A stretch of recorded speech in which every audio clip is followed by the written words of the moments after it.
Kelanchal times, हर खबर पर हमारी नजर। भागलपुर के ऐतिहासिक धरती पर आज कांग्रेस नेता राहुल गांधी और राजद नेता तेजस्वी यादव का भव्य स्वागत हुआ। राहुल गांधी का काफिला नाथनगर, चंपानगर से होते हुए घंटाघर चौक, कचहरी चौक, तिलका मांझी चौक से गुजरकर 0 माइल पहुंचा। यहाँ राहुल गांधी ने वीर कुंवर सिंह की प्रतिमा पर माल्यार्पण कर श्रद्धांजलि अर्पित की। इसी दौरान उन्होंने उन लोगों से भी मुलाकात की जिनके नाम मतदाता सूची से काटे गए हैं। राहुल गांधी ने भरोसा दिलाया कि इस समस्या का जल्द समाधान कराया जाएगा। राहुल गांधी ने कहा कि घबराने की जरूरत नहीं है, प्रधानमंत्री मोदी का अब यहाँ कोई असर नहीं है। जनता जान चुकी है, जाग चुकी है और विधानसभा चुनाव में उन्हें करारा जवाब देगी। राहुल गांधी के आगमन पर जगह जगह समर्थकों का जनसैलाब उमड़ पड़ा, लेकिन 500 गाड़ियों के काफिले के साथ वो भागलपुर पहुंचे।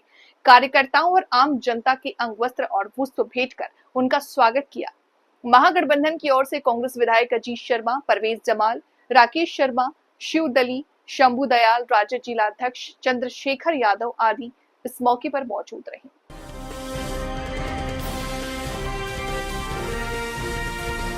केलांचल टाइम्स, हर खबर पर हमारी नजर। भागलपुर में आज का दिन राजनीति और सामाजिक सरोकार दोनों के लिहाज से खास रहा। कांग्रेस की वोटर अधिकार यात्रा के तहत राहुल गांधी और राजद नेता तेजस्वी यादव भागलपुर पहुंचे। यात्रा में भारी संख्या में लोग शामिल हुए और भीड़ में एक अनोखा वाकया भी सामने आया जिसमें सभी का ध्यान अपनी ओर खींच लिया। दरअसल राहुल गांधी मंच पर मौजूद थे और लोग उनसे मिलने की कोशिश कर रहे थे। तभी एक महिला ने मीडिया से कहा कि वो यहाँ राहुल गांधी को नहीं बल्कि राजीव गांधी को देखने आई है। महिला का ये बयान सुनते ही आसपास मौजूद भीड़ चौंक गई और देखते ही देखते लोग उसके इर्द गिर्द जमा होने लगे। ये नजारा वहां मौजूद सभी पत्रकारों और कार्यकर्ताओं के बीच चर्चा का विषय बन गया। आंदोलन के स्वर तेज हुए। यात्रा के दौरान कांग्रेस और राजद के कई स्थानीय नेताओं ने भी सभा को संबोधित किया। एक नेता ने कहा कि आंदोलन अब केवल जल अधिकार तक सीमित नहीं बल्कि ये उग्र आंदोलन का रूप ले चुका है। उनका कहना है कि आंदोलन अब रुकने वाला नहीं है क्योंकि जनता अपनी मांगों और हक के लिए सड़कों पर उतर चुकी है। नेताओं ने कहा कि माई बहन योजना हो या देश की अन्य जन कल्याणकारी योजना, सभी सफल हो सकती हैं जब कांग्रेस और इंडिया गठबंधन सत्ता में हो। भीड़ से मिल रहे जन समर्थन को देखते हुए ये भी दावा किया गया कि आने वाले दिनों में यह आंदोलन और व्यापक होगा।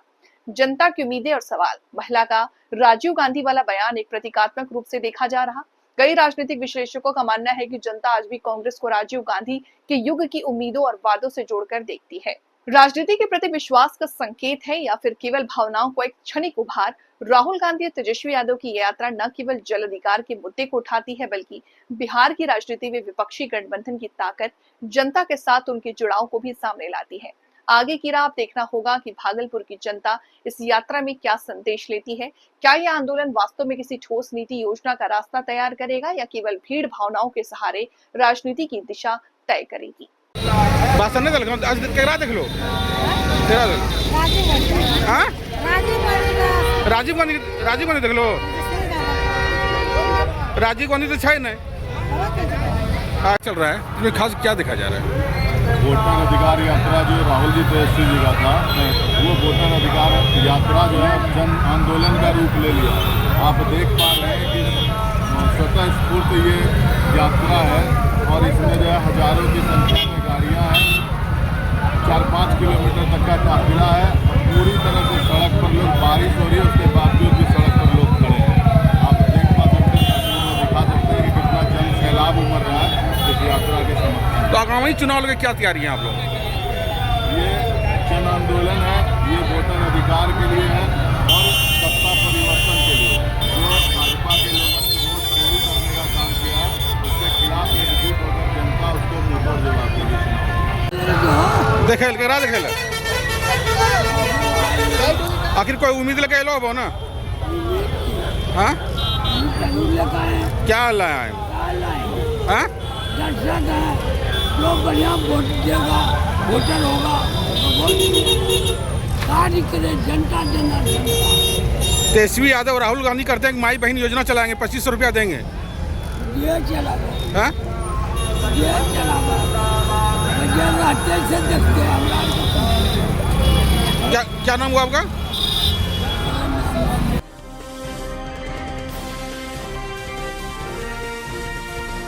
केलांचल टाइम्स, हर खबर पर हमारी नजर। भागलपुर और आसपास के क्षेत्रों में गंगा नदी का जलस्तर लगातार बढ़ने से बाढ़ का प्रकोप थमने का नाम नहीं ले रहा। बाढ़ से सबौर क्षेत्र सबसे अधिक प्रभावित बताया जा रहा है, जहां दर्जनों घर गंगा की धारा में विलीन हो चुके हैं। लोग खुले आसमान के नीचे आश्रय खोजने को मजबूर हैं। सरकार की ओर से बाढ़ पीड़ितों को राहत स्वरूप अनुदान राशि उपलब्ध कराने की घोषणा की गई। ये पैसा सीधे लाभुकों के बैंक खाते में भेजा जाना है, लेकिन सबौर प्रखंड के कई ग्रामीणों के खातों में अब तक राशि नहीं पहुंची। इसी मुद्दे को लेकर शुक्रवार को बड़ी संख्या में ग्रामीण सबौर ब्लॉक पहुंचे और हंगामा किया। ग्रामीणों ने ब्लॉक कार्यालय का घेराव करते हुए प्रशासन के खिलाफ जोरदार नारेबाजी की। प्रदर्शन कर रहे लोगों का कहना था कि जब तक सभी पीड़ित परिवारों को बाढ़ राहत की राशि नहीं मिलती, तब तक आंदोलन जारी रहेगा। उनका आरोप है कि कई परिवार बाढ़ की मार झेल रहा, घर उजड़ गए, खाने पीने तक का संकट हो गया। हंगामे की सूचना मिलते ही प्रशासन हरकत में आई। ब्लॉक के अधिकारियों ने मौके पर पहुंचकर ग्रामीणों को समझाने का प्रयास किया, साथ ही आश्वासन दिया कि मामले की जांच की जा रही है और जिन लोगों के खातों में राशि नहीं पहुंची है, उन्हें जल्द ही भुगतान किया जाएगा। ग्रामीणों ने चेतावनी दी है कि यदि शीघ्र राहत राशि नहीं दी गई तो वे उग्र आंदोलन करेंगे। फिलहाल प्रशासन ने मामले की जांच शुरू कर दी है और तकनीकी कारणों का पता लगाया जा रहा। ये साफ है कि एक तरफ जहां बाढ़ से लोगों का जीवन अस्त व्यस्त है, वहीं तक राहत राशि में हुई देरी से पीड़ितों को काफी परेशानी हो रही है। क्या बात है, बोलिए क्या बात है? क्या बोलेंगे नहीं, जो भी फॉल्ट है वो भी बतलावे जनता को। यहाँ पर आप में फॉल्ट है, आप यहाँ पर गलती किए हैं, जब मेरा सही है तो क्यों नहीं मिलेगा? कौन पंचायत? हरका पंचायत के हैं। ओ, तो पैसा बाढ़ वाला कहे नहीं आया? हाँ बोला पैसा सबको मिली भगत है, अधिकारी सबको मिली भगत आपका आया है बाढ़ वाला पैसा? नहीं, 2 बार से नहीं आ रहा। कौन नंबर वार्ड? 11 नंबर हुआ हरका पंचायत। क्या बात है? घर से बेघर है अभी हम लोग को, पैसा कौड़ी नहीं मिल रहा। कुछ बार पीड़ित का घर द्वार। कौन पंचायत है? चंदेरी पंचायत। चंदेरी पंचायत। किसी को पैसा नहीं मिला है? जी नहीं, कितना का मिला कितना का नहीं मिला है। आपका भी नहीं मिला है? नहीं, आप लोग का नहीं मिला है? किसी को नहीं मिला है। ये धांधली क्या कर रहा है मुखिया? धांधली तो ये सबको मिलकर कर रहे हैं, किसी को देते हैं किसी को नहीं देते हैं।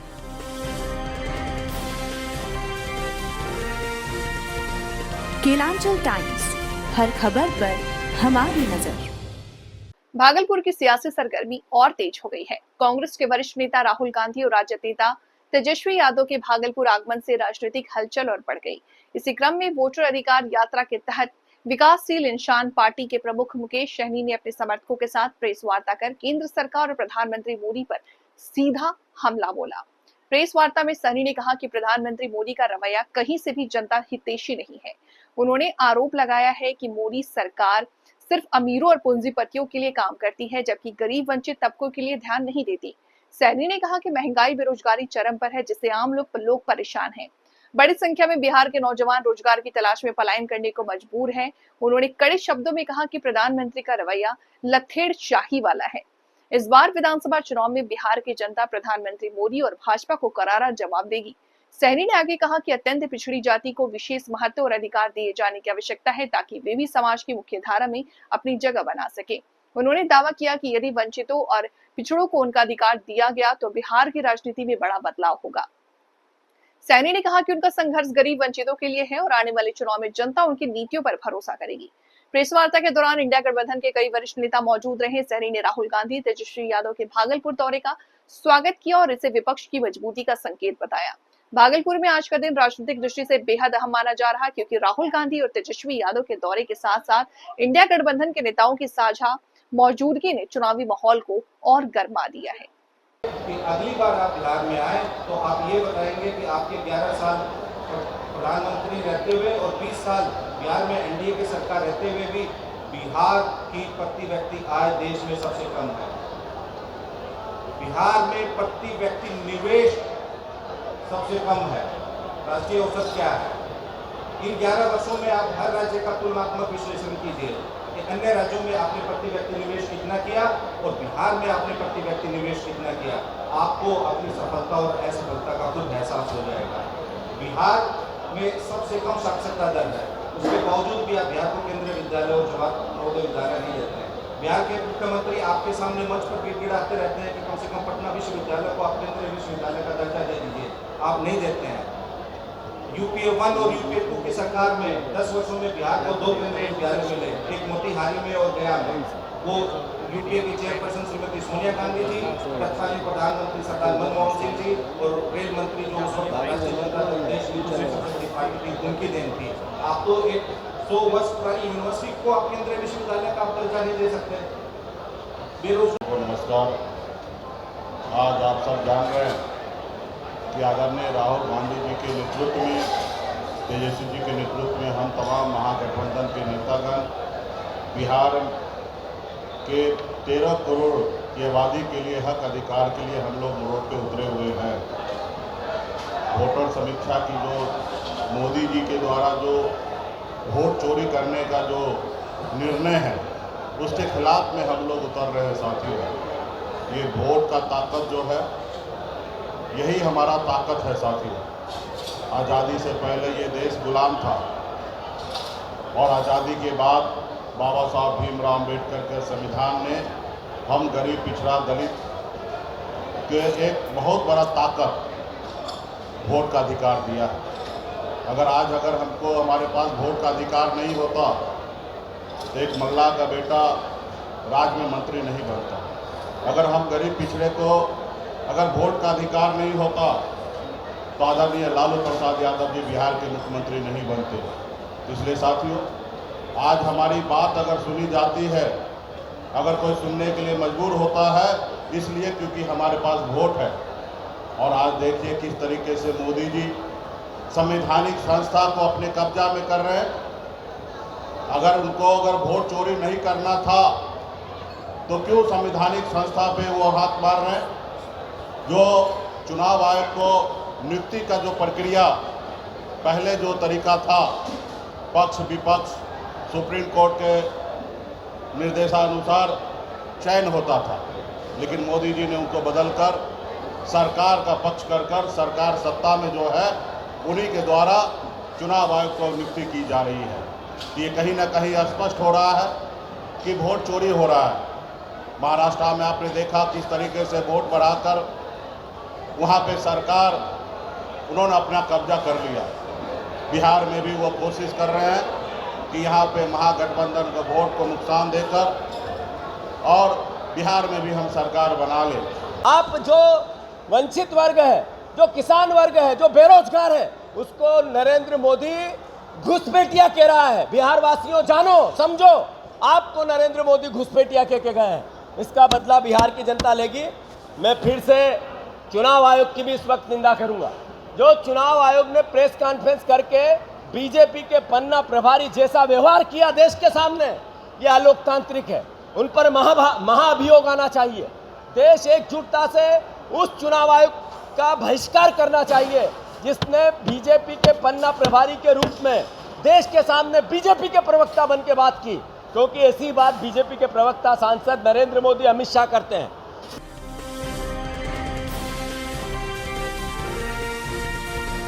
केलांचल टाइम्स, हर खबर पर हमारी नजर।